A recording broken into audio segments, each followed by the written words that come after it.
Hello, everybody, and welcome to our Behind Bars 50 in the 505 podcast. I would like to welcome our guest, Ambrosia. First, I would tell you anybody who's viewing on Facebook or YouTube. Oh, we have one viewer already.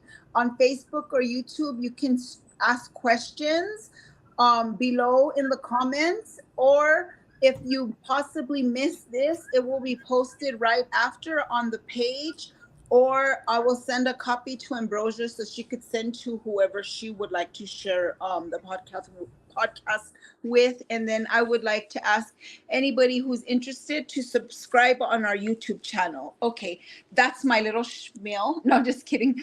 Hi, friend, how are you? And now I would like to ask you to be able to introduce yourself. Tell me how much time you did and at what facility.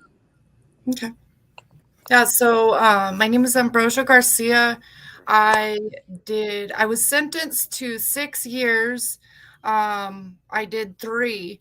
I started off at CCA, and it was right in the middle of the time that they were separating the women into two different facilities. So I was actually like the first 5 months I was in RDC over there, and then they transferred me right away on the first bus to Springer. So I did 2.5 in Springer, almost 6 months in CCA. Oh wow, you're one of the first persons I ever known who went from RDC straight to Springer. Well, because it's very interesting to me. I'm planning like I want to organize a book. Like, you know what I mean, but I want to do more in-depth interviews. So whenever I do that, like this will just be like maybe like a little foundation for that. So that's so good to know, because I'll be one of the things that I plan to focus on is like the move primarily. Like, you know, when you write a book, you have to have like different chapters. And one of the chapters that I want to focus on is the move, because that was very traumatic, friend. I felt like I was so comfortable at CCA. I mean, like I had did 3 years already there, and it was so scary because you don't know, you know what I mean? You're moving to something unknown, and then I was like, oh my gosh, it's gonna be so good. We're gonna go state, and it was horrible. You know the programming. It was better because we got to like get out and move. Literally, I don't think people understand when we were at CCA, from the time that you get there until the time that you are let out of RDC, it's like literally like kind of like darkness, right, friend? You don't see no sunlight. You get, if you're very lucky, you will get to pass through the yard to go to rec and feel the sunlight on your face a little bit. But you are locked down 24/7, and that's what it is, right? Yeah. Yeah, actually, it was even worse than that for me because I did the first 4 months. It was interesting because first I went into RDC for the 60-day eval, went back to county for 2 weeks, got Oh sentenced, and man. restarted my RDC time. So I was under 23-hour lockdown for like 4 months straight. And then the last month that I was at CCA, they had me in lockdown in RDAP unit in B1 and for Wow. almost 2 months, and then they moved us, so I was really restricted. Yeah. Wow. I had never, wow, that's probably one of the worst stories I've heard. Well, because you know, you hear a bunch of stories and you hear like all the different experiences, but that's being locked down like that, it really affects your mental health. Like, I don't know. I, I did a lot of time, and that stuff, it really affects your mental health. Like I feel like that's one of the things. So we'll get a little bit more into that. Okay. So before your charges begin, what was your lifestyle like, and what brought on your charges? Yeah, so before I caught charges, I was Going through a lot. I just like, I mean, from childhood, I grew up in a environment where there was a lot of partying. My mom was a bouncer, my or bartender. My stepdad was a bouncer, and they would like bring the parties home from the bars. And just at an early age, I was kind of already taking care of myself and kind of doing whatever I wanted out on the streets. I ended up with a man whenever I was 14 years old, and I got pregnant and right away from him, and like had 5 kids before I was 20. So from 14 to 20, I was pregnant the whole time. And then um, uh, my daughter passed away, and that was about the time where everything just went really crazy. And me and my husband split up because my our oldest daughter was saying like he was doing stuff to her, and it just made me feel like a really bad mom. And so Oh I my. just kind of resorted to the streets, and I was on alcohol, just trying to numb my pain from everything that was going on in life. And then I ended up getting pregnant again from another guy. And I was doing okay for a couple of years, but then he died when our son was like 4, and he was the only financial stability that I had at the time for all of my kids, and I didn't want to lose my house for my kids. And so by this time, I was already pregnant with baby number 7. Well, 6, because one passed away. And it was easy to me because I grew up on the streets. So it was easy to me to get a hold of drugs. And I was only trafficking because I was trying to support my kids. And within like 8 or 9 months of doing that, I was caught. I was, all the whole 9 yards happened like right away. And they hit me with 7 trafficking charges. And Child abuse, I man. was I was sentenced to 9, suspended 3. So and then whenever I got out, when I did the 3, I got out with 2 years parole, 3 years probation.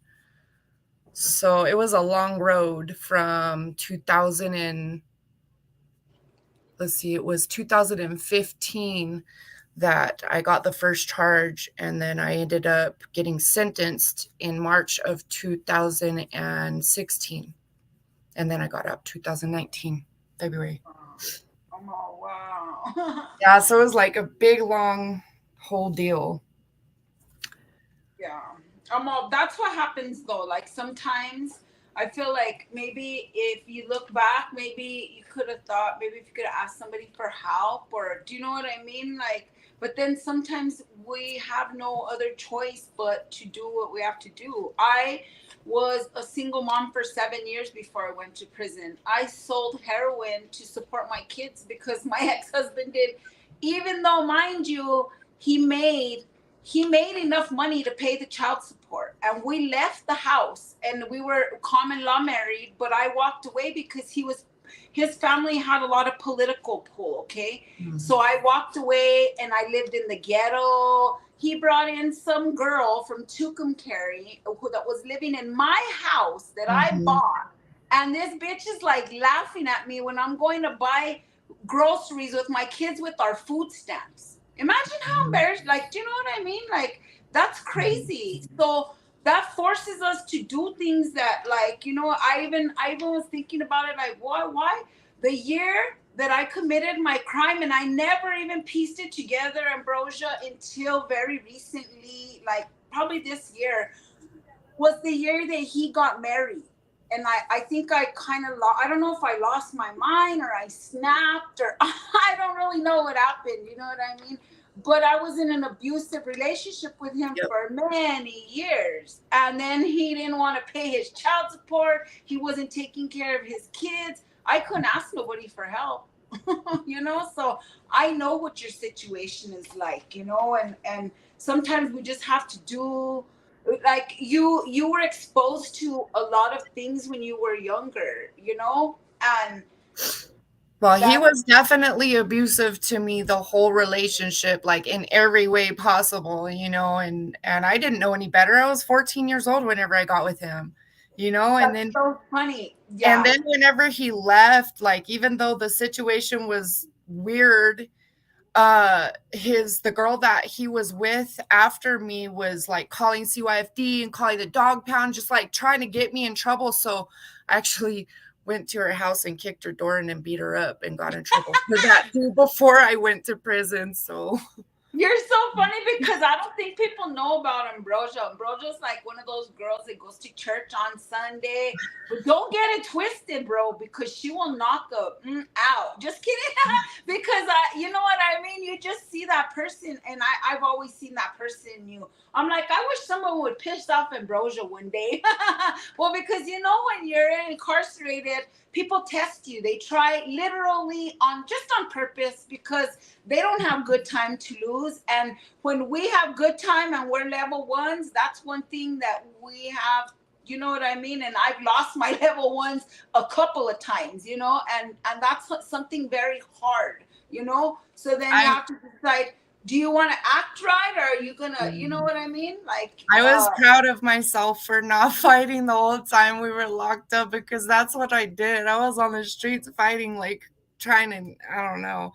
I'm really grateful though, because like whenever with like getting locked up and being in that room in 23-hour lockdown in RDC, it kind of set a foundation for me, because all I had was my Bible when I first got in, and so I know that I just feel it in my heart that it went a specific way for a specific purpose, because I was grounded there. And so whenever I did go out into the community when we were in prison, it helped me to keep that foundation and to stay in the word and to keep to myself and not allow myself to go out there and be getting in trouble and fighting.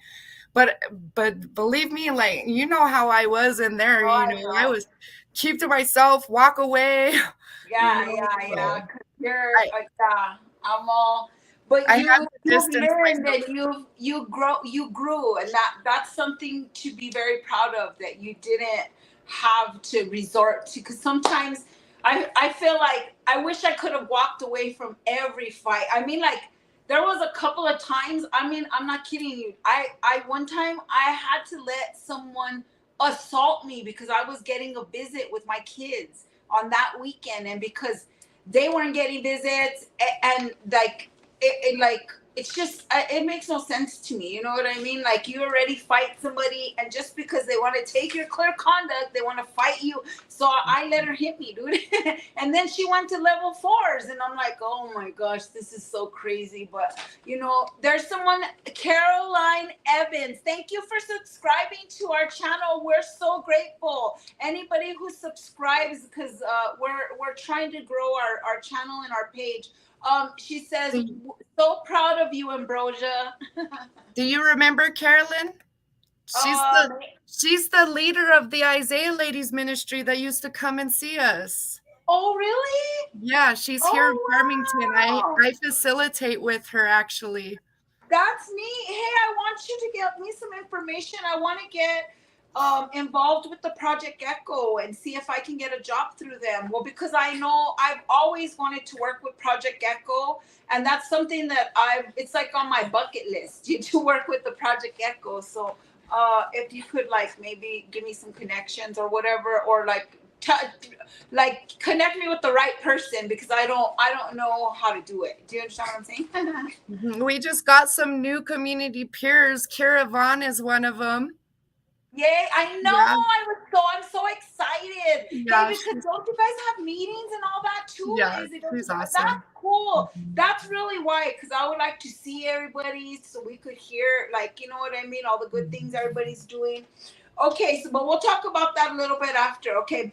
Okay. How did you feel the first time the judge sentenced you to prison?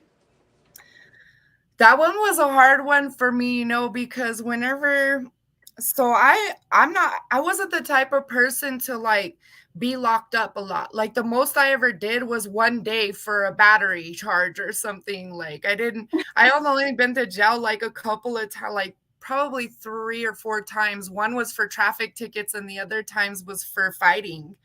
And I just bailed out right away. So I never done time, like any kind of long time at all. And so when I got sentenced, I felt like my life was over.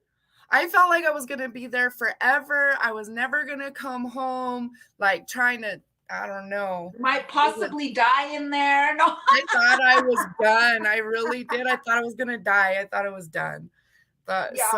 so whenever, like, especially even the 60-day evaluation, I'm over here trying to like lowball and slick the lady that was doing the eval on me, like, oh, I have a drug problem. I didn't even have a drug problem. Oh, I have a drug problem. Send me to Access Rehab, please. Like, trying to get out of the sentencing. Nothing worked. Like, God had other plans for me. He knew what I needed. Right. So I think that sometimes he knows what we need, and he removes us when we need to be, right. Caroline says Ambrosia is a leader in the Isaiah's ladies group. That's amazing. yeah, I love the ladies. That's great. I remember them when they used to go into Springer. Yeah, that's great. It's like networking, right? You meet certain people, and that's so great. You did really good. I'm proud of you. How did you mentally prepare yourself to go to prison to pull chain from county? How much county time did you do? Well, because like everybody does different.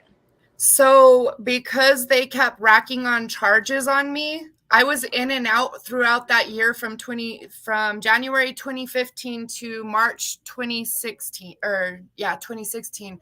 I had done like a total, like the longest I was in there was about 4 months, but a total of about 6 months that didn't even get counted towards my time because they just kept coming, and the marshals kept coming and knocking on my door and giving me another charge and another charge. So I thought that, and then whenever I signed the plea bargain, of course the public defender tells me you never been in trouble before, so you'll get 5 years probation. No. They broke you off. I was expecting 5 years.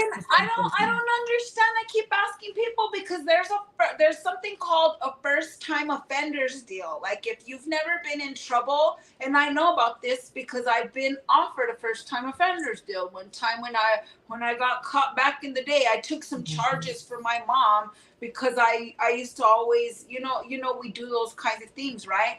And it was a felony shoplifting charge. I would have got time for that charge. They gave me that first time offender deal at that time. So that's why I always ask people, don't you know about that how come didn't they offer you that? They never offered you because you didn't have no charges. You didn't have a case. That was my first offender deal. 5 years probation. The judge overturned it and gave me 6 years in prison. Yeah. Wow. A judge. Oh, wow. That's true. A judge. So the DA offered you that, and the judge said, no, we're giving you 6 years in prison. The DA offered me that and then made me look like I was Tony Montana's daughter on purpose in front of the judge so that he would overturn it. That's how that went down. That's terrible, right? The DAs are horrible. Well, I know because the DAs, they made me look horrible too. They made me look like I was this drug addict. Like they make you look horrible, the worst of the worst. But whenever my brother was fighting a case, my brother lost his legs, and the guy who did it ran my brother down intentionally. He did it on purpose, but because this is the power of money and the connections. This is the only reason I'm telling this story, okay? Because I really don't ever tell stuff like this. But whenever there was 2 trials, and because that guy had a Q clearance, and because my brother had tattoos, and he was an ex-gang member. He was ex. He's been renounced out of a gang for a long time because of the activities, right? And the judge let the guy go and like said that it was okay for that guy to run my brother down like a dog with his car. That's crazy, right? Yeah. But that's what happens when people have money. The thing about it is though is that like just it's the way that you look at it, because now like I realize like because of the way that my history was, like it's like I didn't even know myself or who I was or what I wanted to be, because I had to grow up so fast and I was so busy taking care of everybody else that the time that I spent in prison, even like halfway through, I had done a reconsideration. And I'm like, oh, God's going to grant me this. And I'm claiming it and I'm feeling it. And then, like, right whenever I get on the phone, the judge is like, I remember you and you had your kid involved and and you ain't going nowhere. And I like went back to the church and I was just, my heart was in my throat and I couldn't breathe. And I was, because I really believed I was getting out. And then there was 18 more months to go after that. And, that's whenever I really finally, I think, accepted it and was able to like use that time to figure out who I was and what I wanted to do with my life whenever I came home. That I didn't want to live in a misery loves company or a martial law type of mindset that anything can go wrong will go wrong. I was determined to make something of myself and to use that time to help others. And that's what led me from peer education in the prison to where I'm at now as the operations administrator with the peer education project. Oh, So, wow. Amazing. yeah. That's so amazing. Well, because I feel like the Lord had a plan for you, right? And He knew that He was gonna lead you to He was you. They say you can't lead a horse to water, but the Lord can. Yeah, You know, really. and you can. He knows how to fill us up, right? So I feel like that's amazing. You knew how When much you time I needed to get there too. Oh, I know, right? Well, because I was almost gonna. I was getting tears when you were saying that, because every exact thing that you're saying, like I went through almost exactly the same thing. Like I'm so connecting with you right now because I got an appeal. My appeal was granted, and I was gonna get out, and it was on the news and everything. Everybody was, and you know what was so crazy? There was girls that were mad because I was gonna get out of prison and they didn't even know me. I'm all, you don't even know me. What are you talking about, man? Like I could see if we've been friends for 30 years, or like, come on, man, you don't even know me from the next person. Like you should be happy if somebody's gonna get out, or because of a fingerprint or whatever the reason is. Well, because Hector Barderas called an intensive review in my case, I wasn't able to get out. But still, like I know all those feelings that you're on this high thinking I'm gonna get out, I'm getting out, I'm getting out. Do you know what I mean? And Yeah. like it's because God has that plan for you, right? To know that you need X amount of years to be able to get your mind right. No, I'm just kidding. I think Honestly. it's like sometimes what He has planned for us, and we don't really see it, and it's not even like the amount of years. It's like we have to learn the lessons that because we've lived a certain way. Like I my saw mom was I saw I saw prison as a training ground is the way I started seeing it. It was a training ground. I was going through a lot of trials, a lot of tests. A lot of women were testing me. A lot of women didn't like me. Oh, she's the quiet one. Oh, what's she up to? Oh, yeah, she thinks she's big and bad. Like, and I'm like, and people try to say yes. I'm like, I just want to go to church. Yeah, and everybody always has something to say, like and even if you're quiet, they still talk about you, or even if you're loud, they still talk about you. You know what I mean? Prison is a hard place to just make it through, period. You know what I mean? And I feel like there should be so many people that are more supportive of each other, but it's not like that,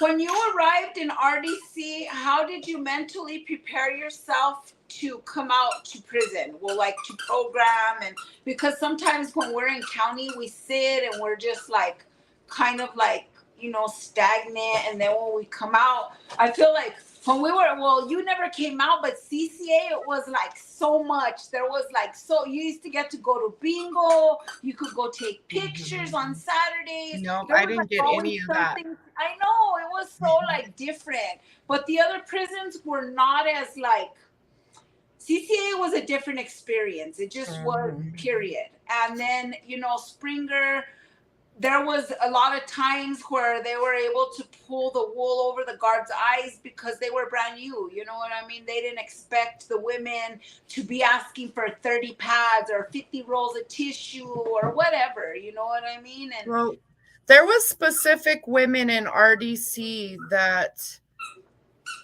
were really there for me. And it's crazy because like it's the ones that like you think that you least expect to help you are the ones that are by like have your back. Like when I was in RDC, I didn't have no money on my books, no help or anything. I didn't even have no shampoo or nothing. And Blue gave me some shampoo and stuff.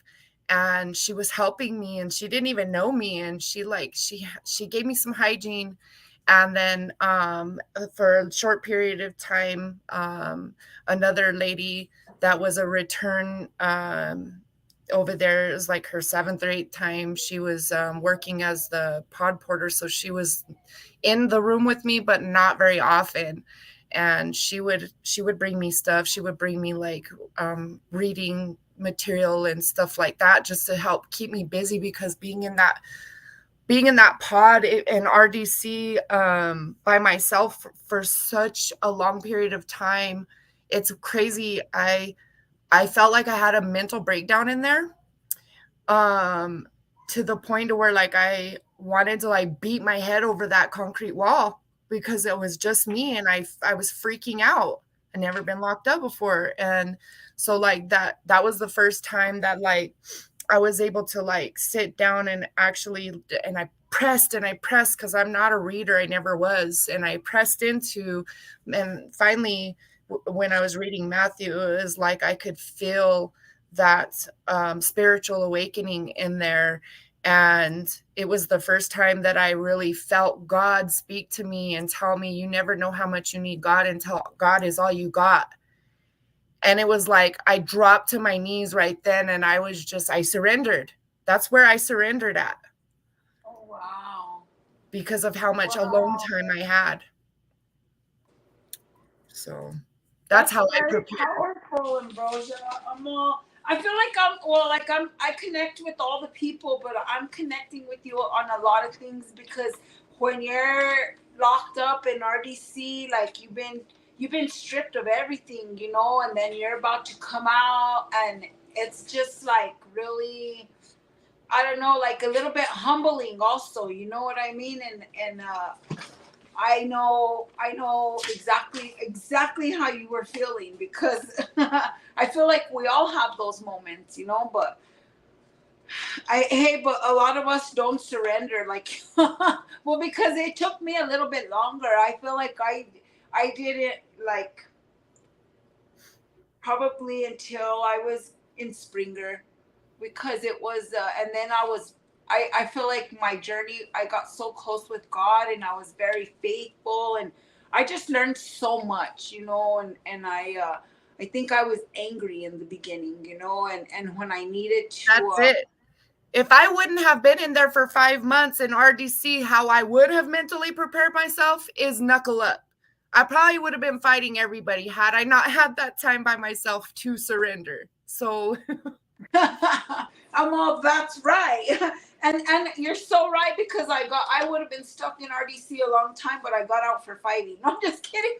I got put in SEG and then they separated us because I was there with my co-defendants. So I went to F unit and they went to G unit. Mm-hmm. And then I went out into B unit, but B unit never, I was there 6 months, but I never got my stuff because we weren't programming, because we were locked down because of the move. It's so unfair. No, just kidding. It's interesting because the first place that I get released to after that long of being by myself. We were in RDEP together, weren't we? Well, in B unit. You It came out was to be unit, remember?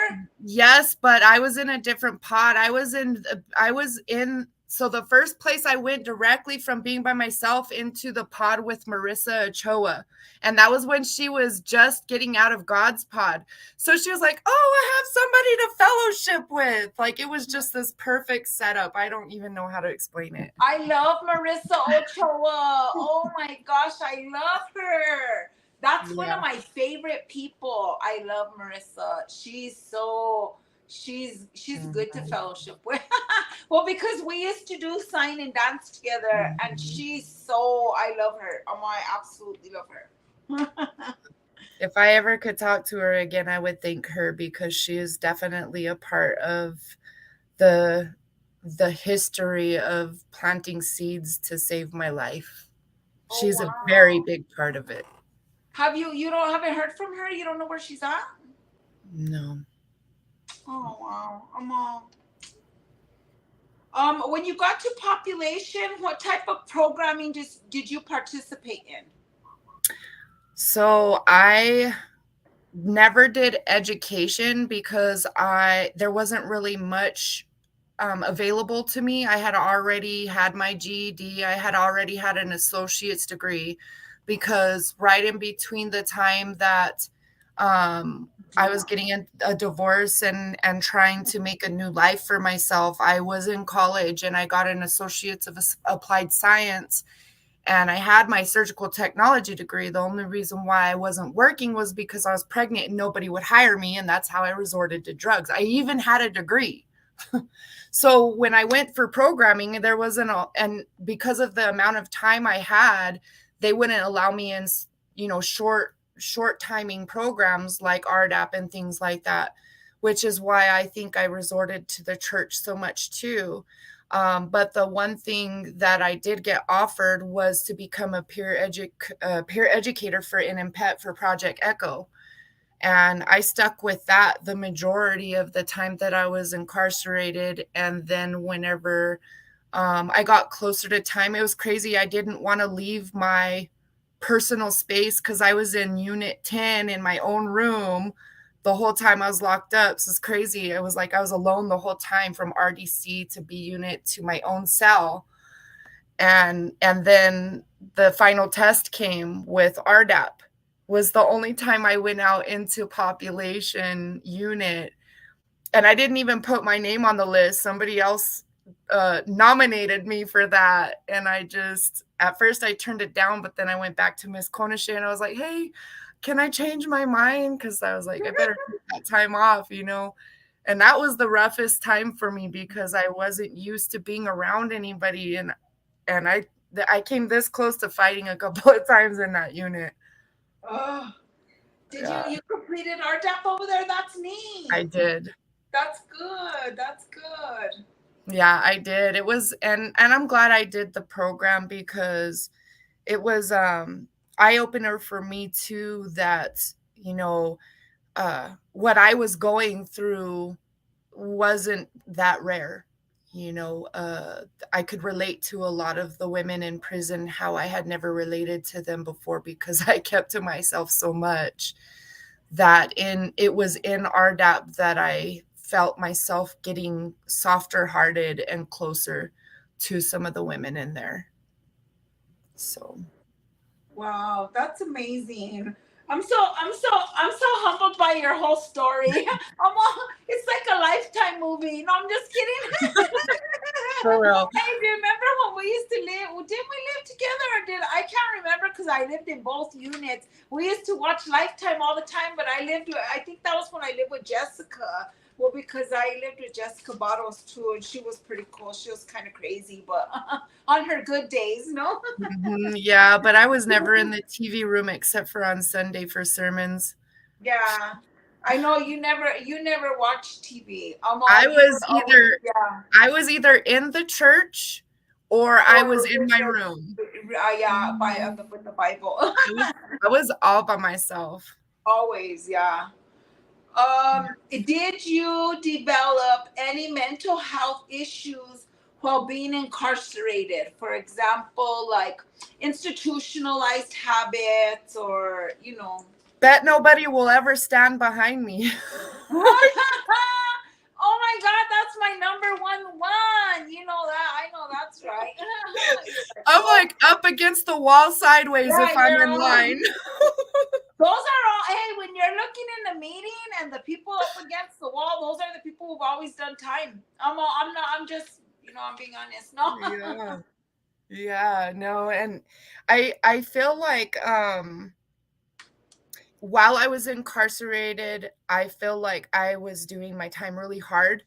I don't know if you remember, but when I got out weighing 143 pounds, I've never I been that remember small since. something happened with one of your children, but I can't remember exactly Yeah, what. But I since remember. I was since I was 12, I haven't been that little. And when I was locked up, I found And you're out that tall. You're very tall. yeah, right now I weigh 195. So 143 is super little for me. Because I'm almost 6 foot and I'm pretty big. But like my when I was in there,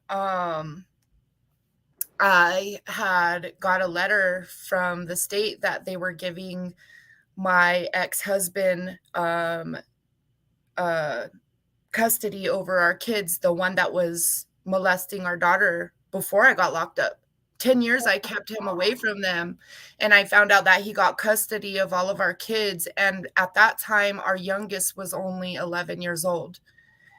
And um and he was hurting her the whole time I was locked up, and I could feel it, and I would go and I would talk to I would go talk to, the counselors over there. I would try and talk to anybody that I could that was staff on what I could do, what were my options, and it was like everybody was telling me like there was nothing I could do unless I could prove it, and like how was I going to prove it in there? And um yeah, that's something that I still am dealing with. My daughter won't. She's just barely started talking to me a couple of months ago. Um, After all that whole time, she has a baby now and she's 18 and she's barely starting to be kind of open to talking to me because she blames me and for not protecting her, and I understand. So, Oh.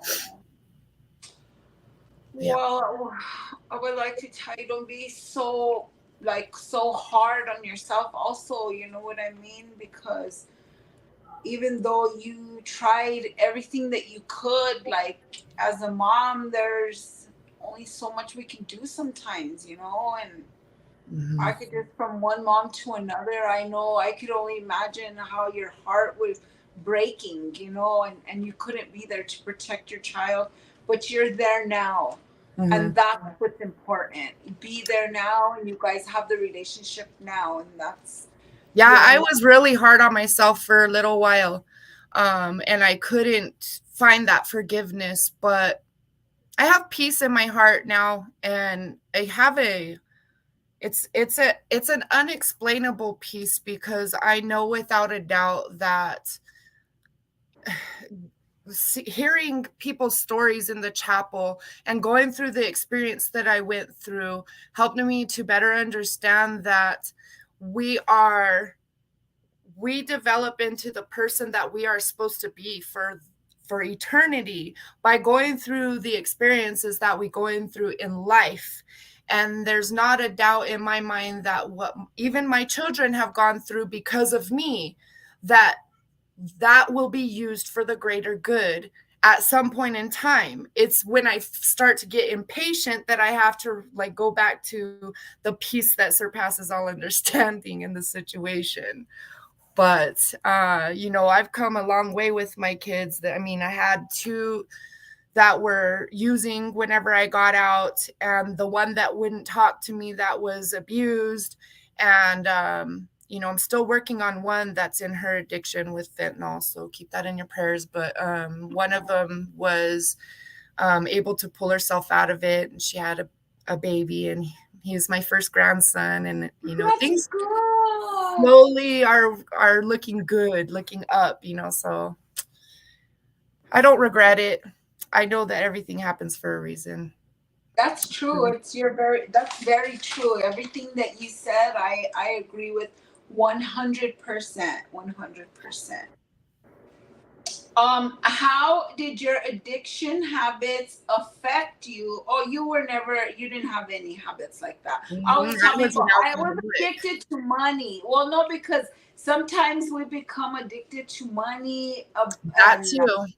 like certain It things, was you know what easy I mean? money. And instead of wanting to live in the ghetto and Yeah. whatever, I'm like, no, I'm gonna sell crack and live in a good house. Or Because you start off small and you think that, well, you're you're all just gonna breaking do the it law, for a selling little weed. while. Yeah, Just till you get what it's you just a little need. bit. But Yeah. then it's easy, and then you're like, oh, I better go a little more. Oh, wait, I got this connect. Oh, I'm gonna go a little further. And then by the time you know it, you're Tony Montana's You're like daughter. real in deep. And the narcs are trying to bust in your door. No, just kidding. Yeah, exactly.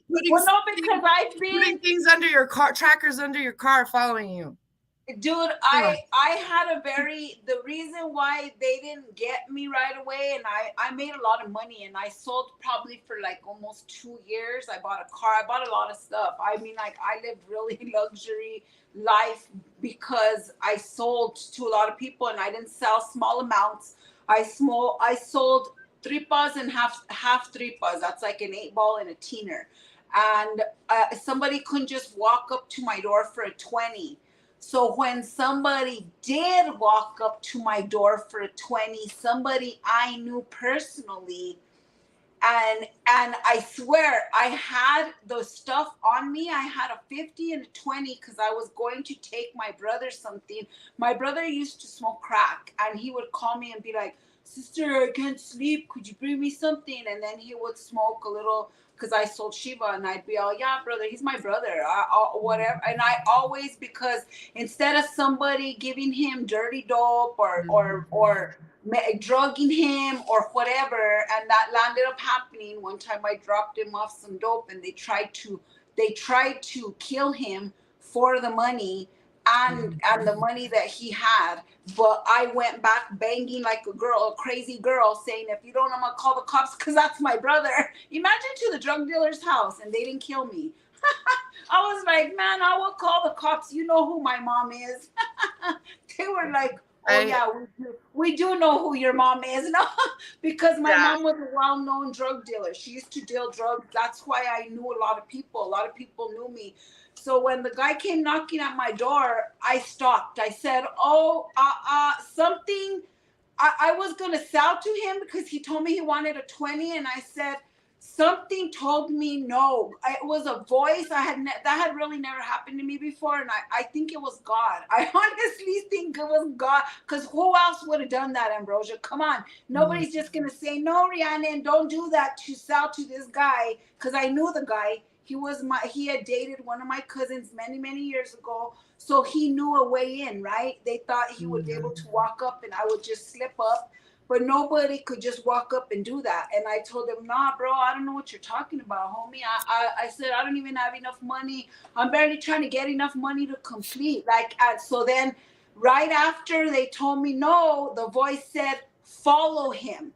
And I got in my car, and I had two little kids. My baby, my daughter was 5, and Lexi was probably, no, Robin was probably maybe like 3. No, Lexi was 3 and Robin was about 1. They were little, and my baby was in her car seat, so I had to put her. It took me a minute to get her in her car seat. So I drove down the road, and this fool was parked with the Region 3 narcotics detective.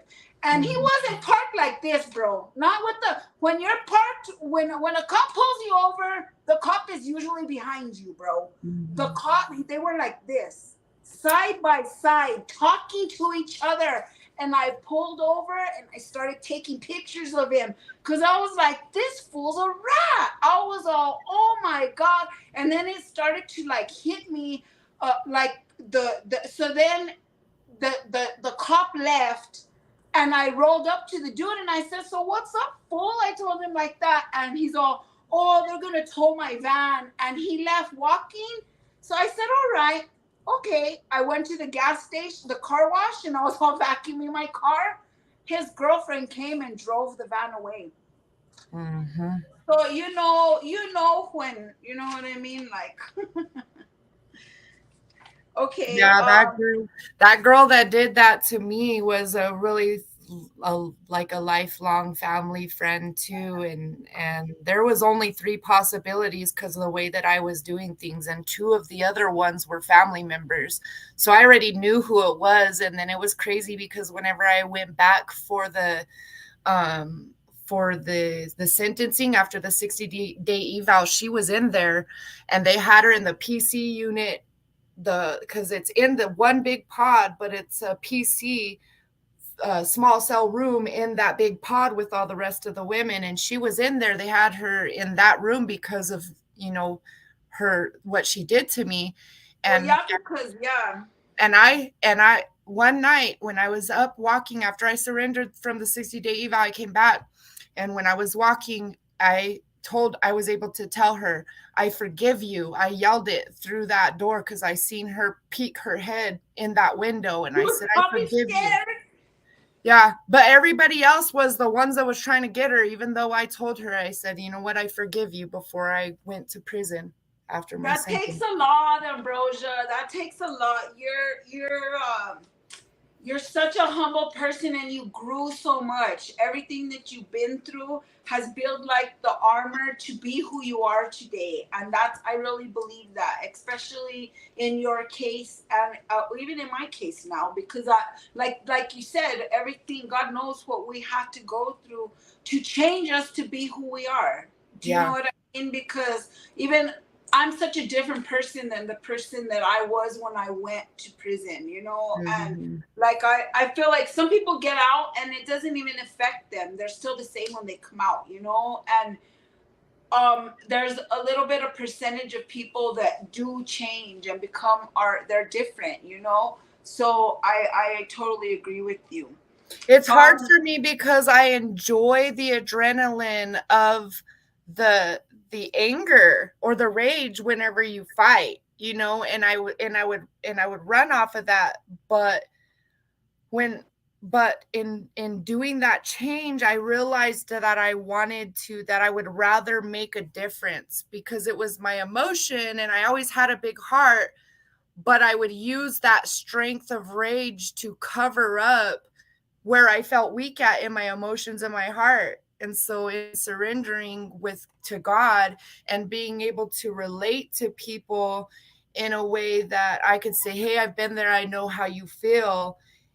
The feeling that I get whenever I get a thank you from somebody after sharing that I've gone through is it it feeds me more than the anger ever did.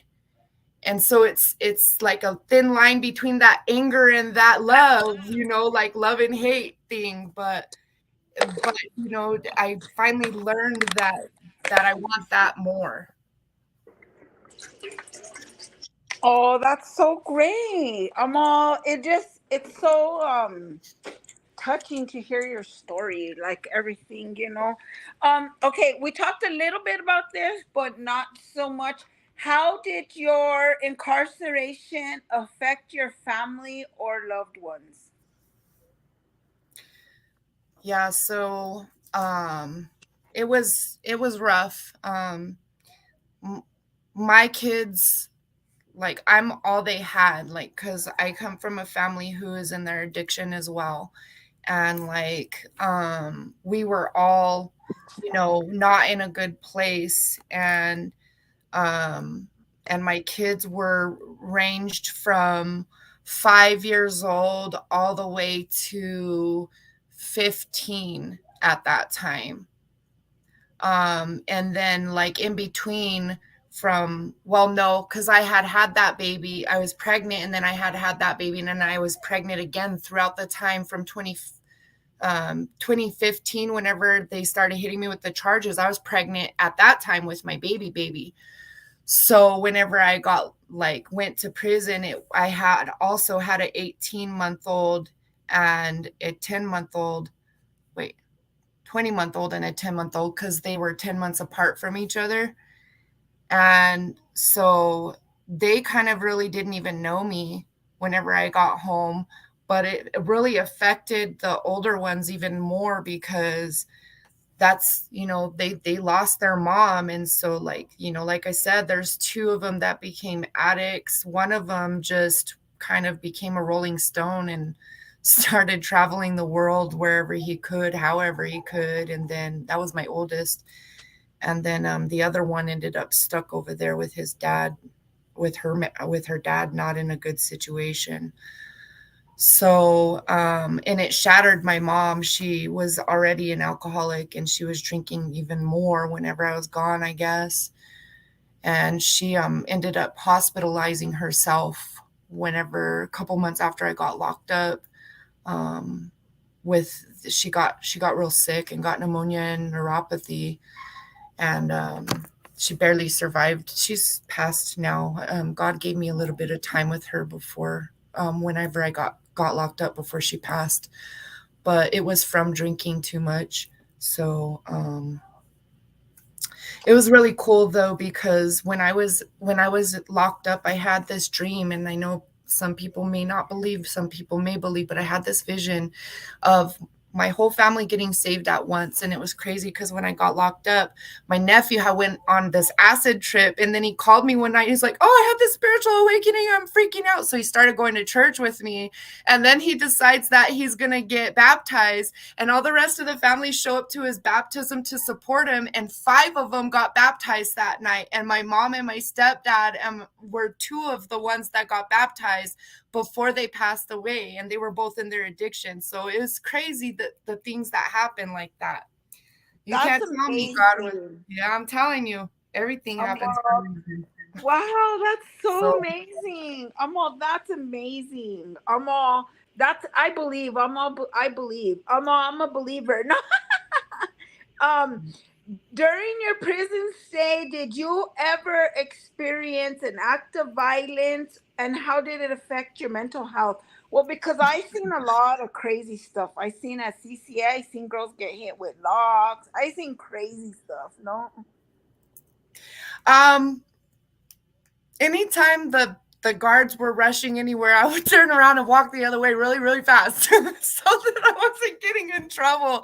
Or because if you see it, you're kind of, when you fight your whole life and you see a fight, you're kind of drawn to it. So like if I would have been standing there and I would have seen a girl get jumped, I would have jumped in to help her because I don't like that, and just it would have been a natural reaction. So anytime I knew that somebody was fighting, I would do my best to close my eyes and hold my breath until it was over.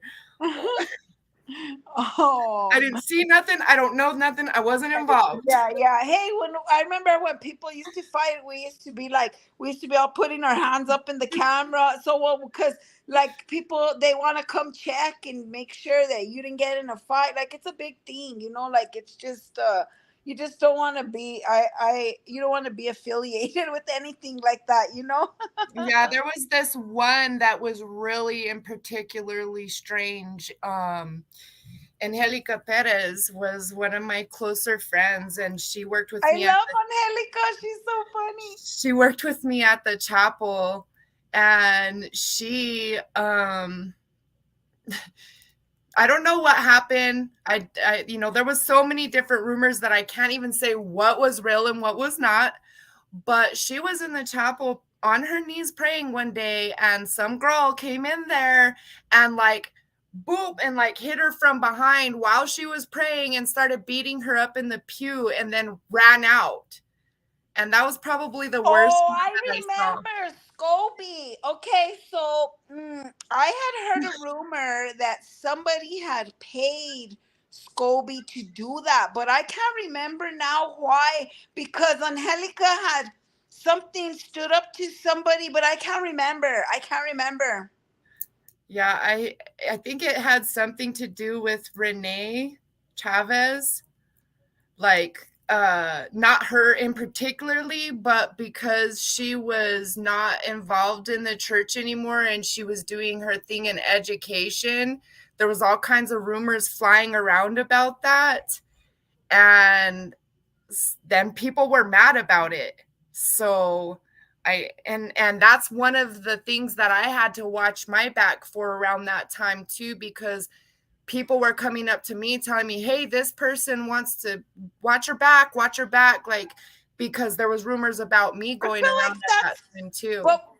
that shouldn't even, that's like really petty, because God wouldn't want that, like to be fighting over the positions in the church, or because someone is choosing to do something else or not able to. I believe, didn't they kick her out because of her clear conduct or something? She couldn't, it was, right? Am I right?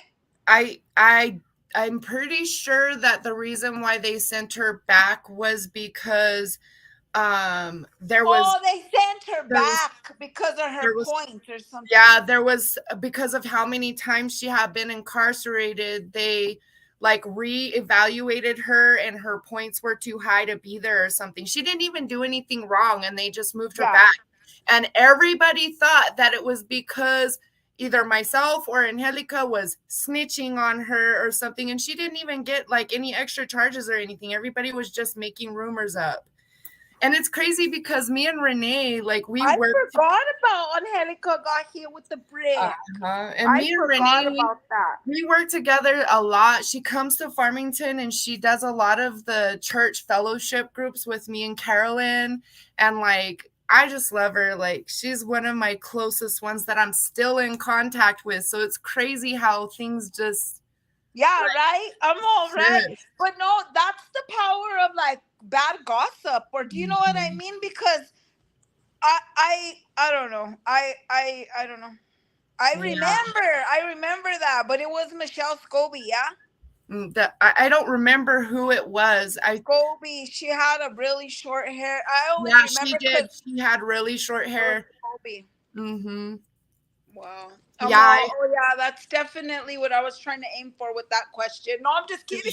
Well, because there's sometimes you see crazy things like that and you don't, like, what are you supposed to do? You know what I mean? But like, I forgot Angelica was all praying in the church. That's terrible, right? Yeah, Um, that was, I felt so bad for her. Like, sometimes she would get on my nerves because she would follow me around everywhere, and I just wanted to be left alone. she's so funny, eh? Do you remember the time when she wasn't putting on makeup and doing anything and her eyebrows were all crazy? She was all, I'm fasting, and I'm like, by not plucking your eyebrows. I never heard of that one neither, but it was a good one. It's fine, Bren. It's fine. Yeah, that was between her and Sam. I was all, that's a great sacrifice because I couldn't do it. Oh my gosh, she was wild. I remember her because I used to be with her when she came out into our pod into B1, and then I got moved. Remember we got moved? Okay, is there anything else that you would wish to share about your experience? I would just say to anybody who is just getting released specifically, because that was the hardest part. Like, you're in there, you're doing time, you're going through the same thing that everybody's going through, but also that you have this whole vision of how things are going to be whenever you get out, and then you get out and your whole world is turned upside down. And so I would just say that for anybody who might be feeling that, like, don't give up. Don't ever feel like, because all the people that came back in the time that I was there, I would ask them, why are you back? Like, I would give anything to get out. And they would be like, oh, my family, this and that. My kids are better off without me. All these things. And I would just say to the ones that are feeling that way or are just getting out, please don't just go back and throw your life away, because you're precious and you hold something very valuable. And if you need something, please reach out, because there's a lot of us who have been there, who are doing peer support, and that's what this specifically is for, is that community support. Princess has a lot of chat rooms. You can get a hold of me. I will give my information on the Behind Bars Facebook site. Just don't give up. If you need somebody to talk to, I have a whole lot more that comes to with my story, and I have a whole lot of stories of everybody else, and I can definitely help support you in whatever you need, because that's what we do. We help get resources and we help stabilize so that we can reduce recidivism rate. So Oh my gosh, you just like gave me the chills, because this is why I created this platform, because I started feeling like really down. Like, what am I doing? Like, I don't even have a purpose. Like, you know what I mean? And then a lot of people were reaching out to me, like, just for community support. And I was like, oh my gosh, I found something, you know? So this is why it is so important for us to support one another. And like I said, we're all not best friends, but you know what, we all went through something, and if we're in need, we're here for you. You know what I mean? I would rather stay up all night talking to somebody than hearing about going to a funeral or something like that.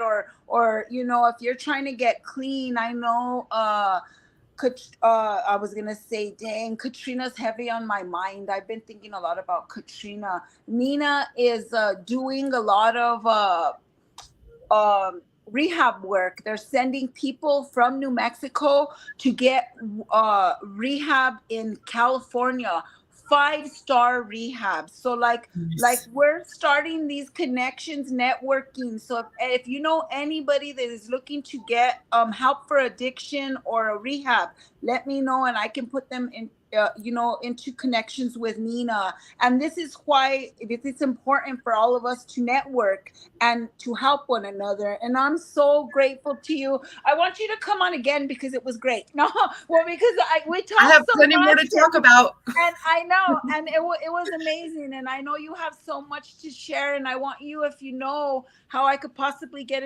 involved with the Project Echo, I would really love to do that, because that's what I'm very passionate about, is helping in the like a peer support group, and being able to bring that forth, because that's a movement. That's a real movement for us, and to be able to support one another in a healthy way, you know. And I feel like that's very important. So I'm so grateful to you for coming on. You touched like every point that I was trying to make. And do you have anything else you want to say to the viewers? Yeah, I would just say that the Community Peer Education Project that I work for is a branch. It's a sister program off of the Peer Education Project inside of the prison. We receive referrals from the POs to help stabilize, give peer support and resources. So for any of you who are still on adult supervision, if you guys want to be connected with the Project Echo, all you have to do is ask your PO to submit a referral to Project Echo for you, and we will connect you with one of our community peers. Oh my gosh, I love that. I really love that. I want you to do us a little like write a little something so I could post it on the page, so that way people can know also, and that way like a little link or something with your information, so that way cuz some not everybody says, "Oh yeah, yeah, they watch," but they don't watch all the way till the end sometime, and that will be at the very end. So I'm also going to put that something in the comments, that I would like people to support the Project Echo. What is it called? Peer support group? Is that Yeah, it? it's called the Community Peer Education Project. So it's Community. just like the PEP, like NMPEP, except it's the NMC because the only thing that's added on is the community. So it's the Oh same my project. God, that's so great. I'm Yeah. I'm interested in doing anything you could put me, like, you know, in touch with, because I feel So like you know how there's you a do need. you know how you do the RCC meeting, the Returning Citizens Collaboration meeting? So Mhm. we have hub team members that are involved in other community peer support, like this one that you have, that can join us during our echo sessions. So I can connect you with that as well, so that you could come in and be involved with those. Oh my gosh, thank you. I'm so grateful. Well, just because I feel I feel the heavy calling to give back. I feel Me too. the need of not having nobody. I know what that feels like. And I know, Ambrosia, like, I think that something that makes me really look up to you is that you didn't have no family. You didn't have no support.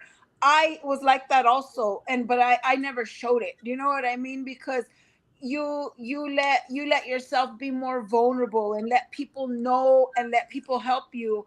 And I never did. I toughed it out and I came out to no family support, and I'm very grateful to have made it and not gone back, because a lot of people fail because they don't have any help. And this is why I Mhm. created this space for us, for Yeah. people. If you don't have a mom, a dad, a sister, brother, anything, we're here. We're your sisters. We will help you. We will support you, whatever it is.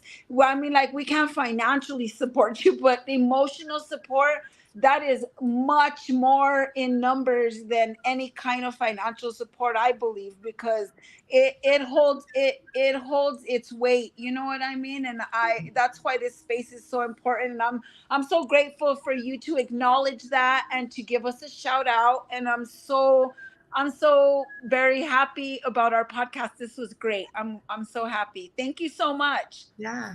No And you problem. come on anytime to ask questions, or maybe if you want to just like go back and forth with some questions or whatever, anytime that you're free. Well, because I know that you're very busy, but anytime you let me know and I'll send you a link, okay? Yeah, I'm open on Mondays, like I said, whenever you want me to come back. I got plenty more to share. Oh, thank you so much. I'll be scheduling you in a couple of weeks also. Well, because I love it. I love it, and I feel like I've done a lot of these, and I feel like I really connected with you so much because, like, I would like I've to go been. further into what happens towards the end of your incarceration and what to expect whenever you come home.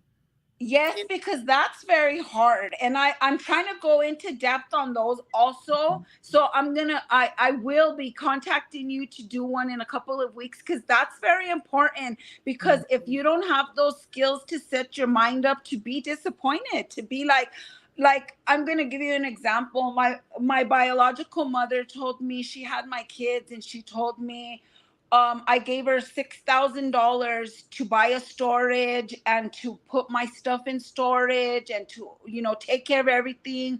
When I came out, You had she didn't nothing. even want to give me back my jewelry because she told me that I owed her it for taking care of My my jewelry got children. stolen. I had nothing. I had no clothes. I had no ride. I had nothing. Everything was Yeah. gone. Well, I basically came out to the exact same thing, because the things that I was able to hold on to were gone. They were like, she whatever. But like, I have forgiven for all that. But what has been the worst thing is, like, she turned my kids against me and says that I'm still the same person. And I'm like, wow. It's because she's so threatened of my presence. And I know that I God told me that the kids will come one day in their own time, and I believe that. I believe that God showed me at Christmas with my kids and my grandchildren, and I believe that. Yeah.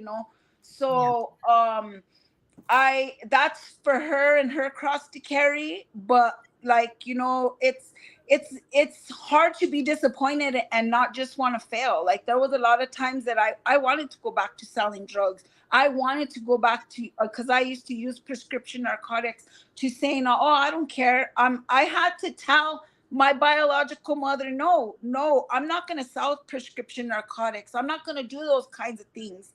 And Mhm. then she started saying, oh, you're acting weird, telling my kids, because I want to be sober, but I'm the bad guy. Like, Yeah.